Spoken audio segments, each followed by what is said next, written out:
अंगद और सुनैना की ये अरेंज मैरिज थी। शादी के अगले दिन ही अंगद और सुनैना हनीमून के लिए शिमला निकलने वाले थे। अंगद का चचेरा भाई विशाल भी उनके साथ जा रहा था। अंगद की माँ: अंगद बेटा, विशाल भी तुम्हारे साथ ही जा रहा है क्या? अंगद: हाँ माँ, उसे ऑफिस का कोई ज़रूरी काम है और बोल रहा था कि उसका भी वही होटल है जो मैंने बुक किया है। उसने कहा कि उसे अकेले नहीं जाना पड़ेगा, हमारा साथ हो जाएगा। मैंने कहा कोई नहीं, चल ले। अंगद और सुनैना एयरपोर्ट पहुंच जाते हैं। विशाल पहले से ही एयरपोर्ट पहुंच चुका था। तीनों मिलकर शिमला पहुंचते हैं। अंगद: सॉरी सुनैना, विशाल साथ में था तो मैं तुमसे ज़्यादा देर बात नहीं कर पाया। वैसे घबराओ नहीं, मैंने रात के लिए बहुत अच्छे से इंतज़ाम कर लिया है। हमारी सुहाग रात यादगार रहेगी, सिर्फ तुम और मैं। वैसे तुम नाराज़ तो नहीं हो ना, विशाल हमारे साथ आया? सुनैना: नहीं नहीं, मैं आपसे बिल्कुल भी नाराज़ नहीं हूँ। और वैसे भी अब तो आप और मैं बिल्कुल अकेले हैं, यहाँ देवर जी नहीं हैं। अंगद: एक सेकंड, विशाल का फ़ोन आ रहा है। अंगद: हाँ विशाल, क्या हुआ? अर्जेंट है क्या? ठीक है, आता हूँ। अंगद: सुनैना, विशाल का अर्जेंट कॉल है, मैं थोड़ी देर में आता हूँ, तब तक तुम चेंज कर लो और थोड़ा फ्रेश हो जाओ। सुनैना: हाँ हाँ, कोई बात नहीं, आप मिलकर आओ, तब तक मैं हम दोनों के लिए खाना ऑर्डर कर देती हूँ। अंगद विशाल से मिलने चला जाता है। काफ़ी देर तक अंगद नहीं लौटता। इसी बीच सुनैना थकी हुई थी और वे सो जाती है। अंगद के पास एक और चाबी थी। रात को दरवाज़ा खुलता है। सुनैना गहरी नींद में थी। तभी वे अंगद से बोली: सुनैना, अंगद जी प्लीज़ लाइट मत ऑन करना, मुझे बहुत तेज़ नींद आ रही है। अगर आपने लाइट जलाई तो मेरी नींद ख़राब हो जाएगी। अरे आप तो आते ही चिपकने लग गए, खाना तो खा लेते। क्या कर रहे हो? अरे छोड़ो, लगता है आज आप नहीं मानोगे। सुनैना और अंगद तो इसी मौके की तलाश में थे। दोनों ने एक दूसरे साथ रात भर खेल खेला, मज़ा किया। अगली सुबह सुनैना की आँख खुलती है तो वे देखती है कि अंगद डाइनिंग टेबल पर बैठा चाय पी रहा है। सुनैना: कल रात आपने कितना तंग किया, देखा आपने मेरी गर्दन पर कितनी बड़ी लव बाइट दी है, जिसका निशान महीने भर तक नहीं जाएगा। मुझे तो शर्म आ रही है। अंगद थोड़ा उदास था। उसे देखकर सुनैना ने कहा: अरे क्या हुआ? मैं तो मजाक कर रही हूँ, आपको मेरा इस तरह से बात करना अच्छा नहीं लगा क्या? अंगद: नहीं नहीं, ऐसी कोई बात नहीं है। वैसे तुम्हें रात को कोई परेशानी तो नहीं हुई ना? सुनैना: नहीं अंगद जी, कल की रात तो मैं ज़िंदगी भर नहीं भूल सकती। मेरी बेस्ट रात थी कल की रात। अंगद की उदास होने की बड़ी वजह थी उसका चचेरा भाई विशाल। विशाल ने अपने भाई अंगद के साथ धोखा किया। वो जानबूझकर उनके साथ आया था। विशाल: वैसे कुछ भी कह लो अंगद भैया, कल रात भाभी के साथ बहुत ही बढ़िया सुहाग रात रही, मज़ा आ गया। क्या खेल खेला उनके साथ मैंने, मेरा तो रोम रोम खिल उठा था। संत तो बार बार अंदर भाग रहा था। भाभी को तो पता भी नहीं चला कि उनके साथ उनके देवर ने सुहाग रात मनाई है। वो तो सोच रही हैं कि सारा मज़ा आपसे मिला है, पर वे ये नहीं जानती कि मुझ जैसा हॉट लड़का उनके साथ था। एक बात सुन लो, आज रात भी मैं उनके साथ रहूँगा। अंगद: विशाल, तुमने जानबूझकर मेरे ऑफिस की लड़की संजना को पैसे देकर उस दिन मेरे साथ गाड़ी में भेजा था। मैं तुम्हारे बहकावे में आ गया। उसने ड्रिंक नहीं की हुई थी, वो भी तुम्हारे साथ मिली हुई थी। जानबूझकर वो मेरे ऊपर गिरी और तुमने उस हालत में वो फ़ोटो ले ली और अब तुम मुझे ब्लैकमेल कर रहे हो कि मैं उसके साथ था। गलत तो तुम कर रहे हो, तुम मेरी पत्नी के साथ मेरे रिश्ते को ख़राब कर रहे हो। अरे कुछ तो शर्म करो, तुम मेरे चचेरे भाई हो, सुनैना तुम्हारी भाभी है और तुम उसी के साथ, अगर उसे पता चलेगा। तभी सुनैना वहाँ आ जाती है। वह सारी बातें सुन चुकी थी। सुनैना: अंगद जी, आप ऐसा कैसे कर सकते हो? कल रात आपकी जगह देवर जी मेरे साथ थे। मैंने आपके साथ सुहाग रात नहीं मनाई, मैंने देवर जी के साथ सुहाग रात मनाई है। अंगद: मुझे माफ़ कर दो सुनैना, ये सब विशाल की चाल है। तुम जानती हो ये मुझे ब्लैकमेल कर रहा है। मेरी ऑफिस की लड़की के साथ इसने मेरी फ़ोटो खींची है और ये मुझे डरा रहा था कि अगर मैंने इसे तुम्हारे कमरे में नहीं भेजा तो ये तुम्हें मेरे खिलाफ़ भड़काएगा। मैं डर गया था कि कहीं तुम्हारा और मेरा रिश्ता शुरू होने से पहले ही ख़त्म ना हो जाए। मुझे माफ़ कर दो, अब तो तुम्हें सच्चाई पता चल ही गई है। मेरा विश्वास करो, इसने तुम्हारे साथ जो भी किया सुनैना, बहुत अच्छा किया, मुझे तो बहुत मज़ा आया। क्यों देवर जी, आपको मज़ा आया नहीं आया मेरे साथ सुहागरात मनाकर?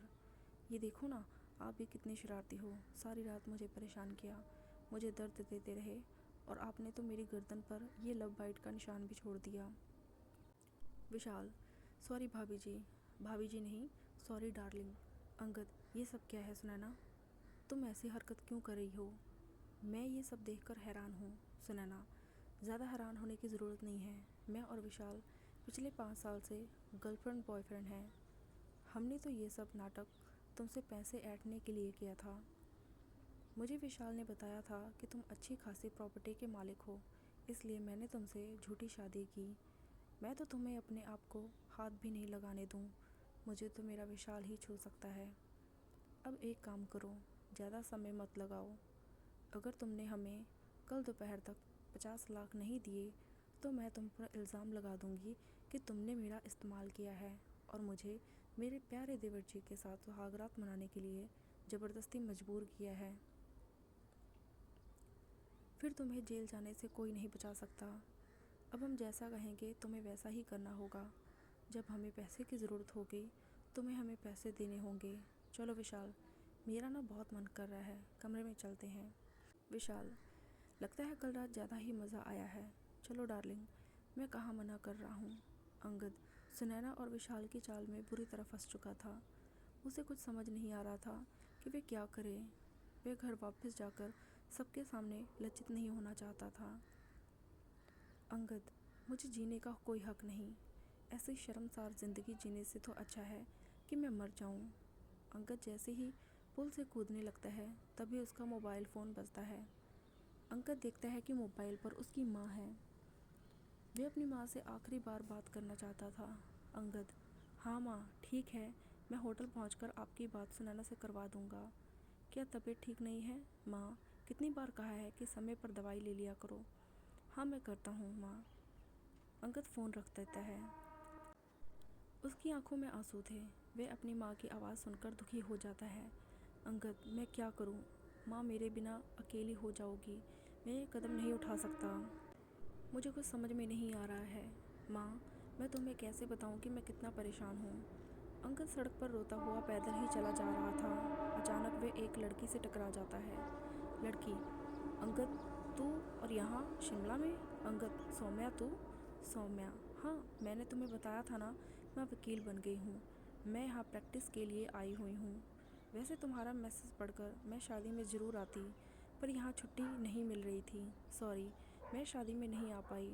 वैसे ओह अच्छा, मैं समझ गई, तुम हनीमून पर आए हो, पर तुम्हारी वाइफ कहाँ है? तुम अकेले हो? एक सेकंड, तुम्हारी आंखों में आंसू कैसे? क्या तुम रो रहे थे? अंगद को कुछ समझ नहीं आ रहा था। वह फूट फूट कर रोने लगता है। सौम्या अंगद की बचपन की दोस्त थी। सौम्या के कहने पर अंगद उसे सारी बात बता देता है। सौम्या, अंगद, घबराने की कोई बात नहीं है। तुम बिल्कुल भी नहीं डरोगे और तुम उन्हें कोई पैसे नहीं दोगे। मैं तुम्हारे साथ कुछ गलत नहीं होने दूंगी।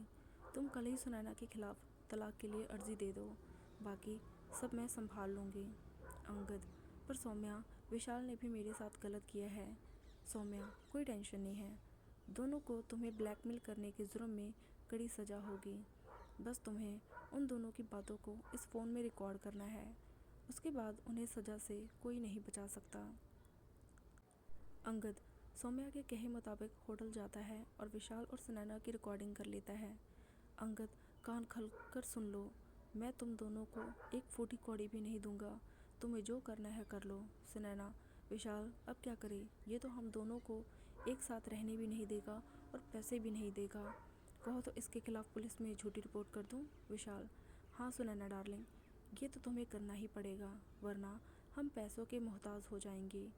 ये मुर्गा हमारे हाथ से चला जाएगा तो हम दोनों कैसे एक साथ मज़े कर पाएंगे। अंगद तो चाहता था कि सुनैना और विशाल आपस में ऐसी बातें करे जो फ़ोन में रिकॉर्ड हो जाए, और उसे सबूत मिल गया। सारे सबूत अब सौम्या के पास थे। उसने पुलिस को भेजकर होटल के कमरे से विशाल और सुनैना को पकड़वा दिया।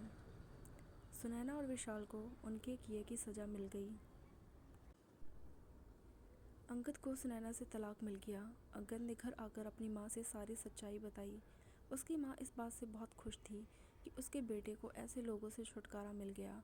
कुछ वक्त बाद अंगद की दोबारा शादी हुई अनीता नाम की लड़की से। अंगद ने शादी से पहले उसे सारी सच्चाई बता दी थी, लेकिन अनीता को इस बात से कोई लेना देना नहीं था। उसने सिर्फ अंगद की ईमानदारी देखी कि उसने कुछ नहीं छुपाया। अंगद और अनीता दोनों अपनी ज़िंदगी में खुश थे।